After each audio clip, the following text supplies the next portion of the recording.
அடிக்க வர்றவன் கையை ஓங்கும் போதே மயங்கி விழுந்தா எப்படி இருக்கும்? தாக்குதலை தொடங்கும் போதே செயலிழந்த அமெரிக்க ட்ரோன்கள்.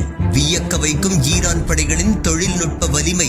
ஈரானின் இஸ்லாமிய புரட்சிகர காவல் படையானது அமெரிக்க மற்றும் இஸ்ரேலிய நிலைகளை குறிவைத்து அதன் ஆபரேஷன் ட்ரூ ப்ராமிஸ் 4 47வது அலை தாக்குதலை தொடங்கியுள்ளது. IRGC அறிக்கையின்படி இந்த நடவடிக்கை நஹாப் பாலைவனம், பீர் அல் சபை மற்றும் நெவதிம் ஆகிய இடங்களையும் அல் லிட்டில் உள்ள கோமலா பிரிவினைவாத குழுவின் மறைவிடங்களையும் தாக்கியதாக கூறப்படுகின்றது. இவை அனைத்தும் ஆக்கிரமிக்கப்பட்ட பாலஸ்தீன பிரதேசங்களில் உள்ளன. கத்தாரில் உள்ள அமெரிக்க அல் உதைத் விமான தளமும் துல்லியமாக தாக்கப்பட்டுள்ளது. ஈரான் போரில் வீர மரணம் அடைந்த தியாகி மேஜர் ஜெனரல் கோலம் அலி ரஷீத் மற்றும் தியாகி முகமது பகீரி ஆகியோரின் நினைவாக இந்த தாக்குதல் நிகழ்த்தப்பட்டுள்ளது. இதனிடையே தெற்கு ஈரானின் ஃபார்ஸ் மாகாணத்தில் அமைந்துள்ள பிரோசாபாத்தில் ஆயுதமேந்திய MQ-9 விமானத்தையும் நாட்டின் மேற்கில் உள்ள தப்ரிஸின் வானத்தில் மற்றொரு ட்ரோனையும் இடைமறித்து அழித்ததாக இஸ்லாமிய புரட்சிகர காவல் படையின்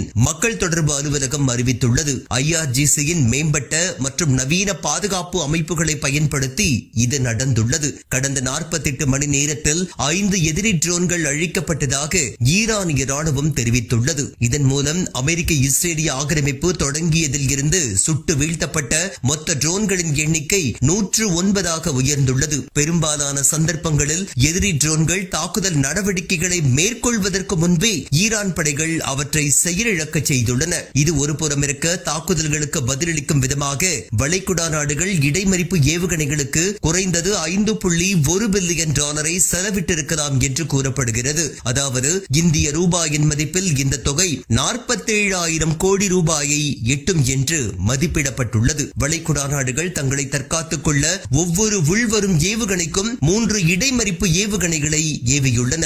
இந்த கணக்கீட்டின் கீழ் இடைமறிப்பு ஏவுகணைகளின் மொத்த எண்ணிக்கை சுமார் 3000-ஐ தொட்டிருக்கலாம். வளைகுடா முழுவதும் ஏவுகணை பாதுகாப்பு அமைப்புகளின் அதிகப்படியான பயன்பாடு உள்வரும் ஏவுகணைகள் மற்றும் ட்ரோன்களை எதிர்கொள்வதால் அரபு நாடுகள் நிதிச்சுவையை எதிர்கொள்வதாக தகவல்கள் வெளியாகியுள்ளன.